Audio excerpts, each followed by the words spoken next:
नमस्तेस्तु भगवन् विश्वेश्वराय महादेवाय त्र्यम्बकाय त्रिपुरान्तकाय त्रिकाग्निकालाय कालाग्निरुद्राय नीलकण्ठाय मृत्युञ्जयाय सर्वेश्वराय सदाशिवाय श्रीमान् महादेवाय नमः।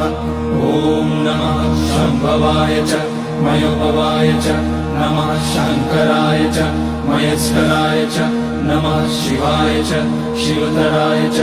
ॐ त्र्यम्बकं यजामहे सुगन्धिं पुष्टिवर्धनम् उर्वारुकमिव बन्धनान् मृत्योर्मुक्ष्यमामृतात्।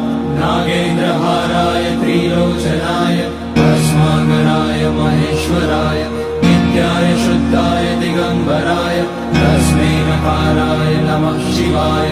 मन्दाकिनी सलिलचन्दन चर्चिताय नन्दीश्वर प्रमथनाथ महेश्वराय